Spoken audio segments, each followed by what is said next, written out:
A giant beast has awakened and filled the air with a poisonous fog. The wider world has become one of death, decay, and misery. Where we get a look into the world is through the eyes of a corpse attempting to steal their life back.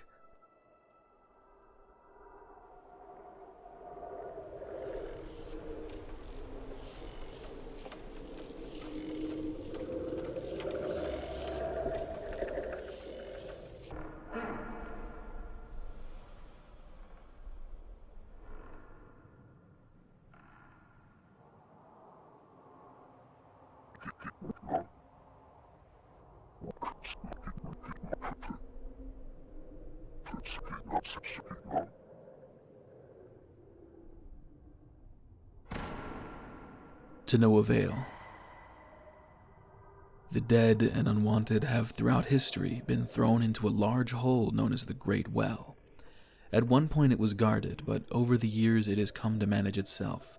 The monstrous and evil have made surviving in the Great Well difficult enough to halt any escape. You, the player, have been thrown away with the rest and seek to, you don't really know, maybe escape, survive.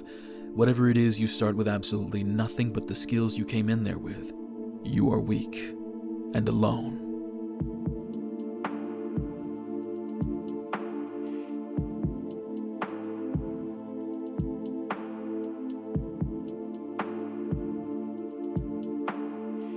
Hopefully you've noticed the ominous yet relaxing beat playing in the background. Something about it is gloomy but hopeful, isn't it? Filled with anticipation.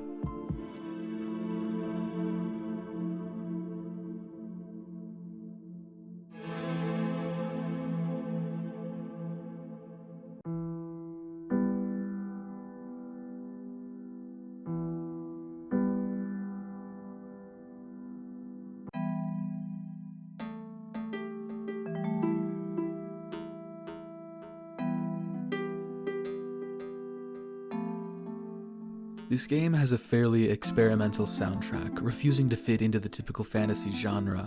It focuses more on the emotions areas are meant to convey. The tracks can range from dark and eerie to upbeat and joyful. Most of them are incredibly relaxed, focused more on easing the player into the gameplay. It doesn't describe the true weight of the scene, but it's so good that I don't really care. It also makes it way more playable in long stretches. I think it fits the style of play intended by Kira. They also do this super cool thing where they list the music in the bottom left as it changes.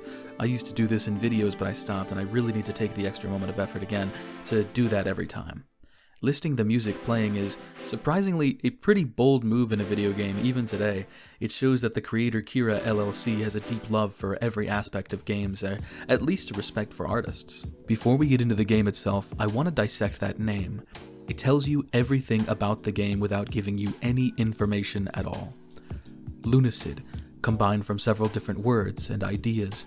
Lunar, as in the moon, relating to the night, relating to sleep, to the concept of dreams. Acid, as in LSD, a powerful hallucinogen that alters one's perception of reality. Lunacy, as in insanity or extreme eccentricity. Lucid, as in the state of dreaming, where the dreamer is self-aware. This name proves that Kojima is real and walks among us. What took you so long? Having played the game, this breakdown of the name makes me believe that there couldn't have been a better title, and I fucking love it. We've been a little romantic till now, but it's time to talk about the gameplay. Lunacid is unlike any fantasy game I've ever played. There's a TV in it. What? I understand that it's inspired by classic From Software games like Kingsfield, but the closest frame of reference that I have is Dark Souls for its slightly esoteric solutions, but Lunacid captures that feeling of adventure that comes with Dark Souls without the tight combat and mechanics. People make fun of Souls games all the time for being ridiculously unbalanced, but I think most people would agree that enemies and bosses are created to at least punish your mistakes while you're learning the style of combat. It makes for something engaging and rewarding. Lunacid says, nah, I don't give a rat's fart. You're never going to feel a rush after defeating an enemy in Lunacid. It's just not something that it's focused on in the design. In this game, the exploration and discoveries are the reward. It leans 100% into the fantasy of exploring a fallen kingdom. There are moments where you could come close to dying, but it's all too easy to escape, level up, and try again. And speaking of, the soft level caps in this game are very forgiving. And for those of you that don't know, a soft level cap lowers the potency of a stat increase in games. Lunacid seems to welcome the idea of grinding out a power fantasy. You'll be looking at late game enemies like a giant SUV looks at children under 3 feet tall. You start out exceptionally slow. You might as well be RP walking. Taking points into speed, you'll eventually have the movement akin to a boomer shooter, zooming through areas and kiting around enemies like it's no problem. Levels just feel more important than other stat-based games, and really makes it feel as if your character has gotten stronger since they've entered the Great Well at that weak and feeble moment of reanimation. Let's talk about the dev. Kira is most known for their game Spooky's Jump Scare Mansion, a subversive, cutesy horror game that emphasizes the tropes of horror with harmless jump scares and notes for the players to find and piece together lore. This lures the player in order to fully act on horror, unraveling the game with unnerving designs, chase sequences, and a bit of psychological aspects.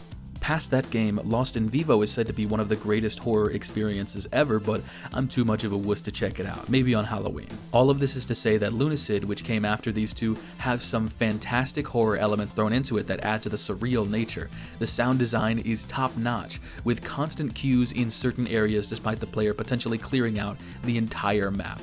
There's even an optional end that, should the player pursue it, really emphasizes Kira and their staff's love and respect for horror. All of this in a game that's not really difficult.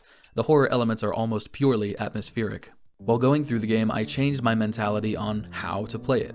I was expecting a normal design, progress forward, maybe backtrack on special occasions. No, this world feels very connected. There is also rarely an indication that you're going the right way. Discovering a few areas with their own enemies, music, spells, and secrets are entirely optional. To get to those secrets and different areas, you're going to need tools.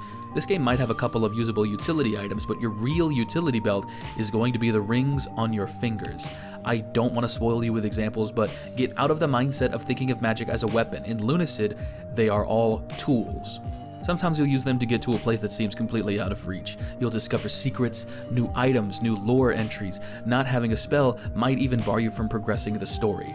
I'm going to give you a warning. For anyone playing Lunacid for the first time, keep your eyes peeled and your mind open. Look for any room that you might have missed, any text entry that might give you a hint as to what to do. Examine all of your new abilities and items. Learn to think of the application for every spell.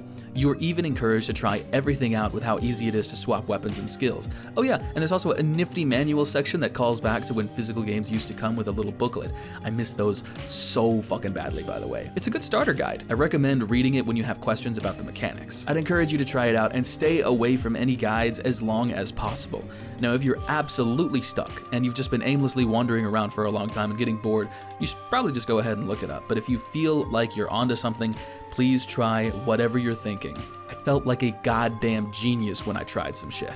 Lunacid is so weird and experimental. It's not like a lot of other games that I love because I usually crown gameplay as king above all others, but fulfilling some sort of wanderlust is ridiculously satisfying. This game is also full of things you might never see. Credits can roll without you ever stepping foot in an area, hearing a type of music, seeing a type of enemy. Like its inspirations, Lunacid hides such a rich lore for you to piece together.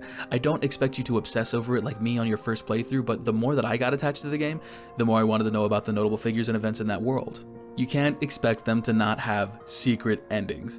The true ending is the easiest to find. Based on the name, I assume this one canonically happens. All of the secret endings are so obscure that you might never find them without a guide. I definitely had to dip into the communal knowledge pool online to do it. It takes me back to wandering around every game that I had once I beat it. I tried to beat things faster, tried experimenting with anything I could think of to see what would change, or just booted up the game to have a good time. Lunacid is just so goddamn chill that once you level up a bit, it's so easy to just play and lose yourself in it. I love this game so much that I kind of just made a portrait for my pal Mino to start speedrunning. I tried to make it fit with the portrait style, but I can't quite make it the same. I was planning on doing a lore breakdown, but somebody already made a video on that, and it's well done, so I guess I'll plug it right here. This game was exactly what I needed, and I hope you'll like it too. A couple gameplay videos coming out of it, one on main channel, one on side channel. Side channel's way longer. Mino, the Dark Souls speedrunner, is in it, so, check that out if you check it out if you want to.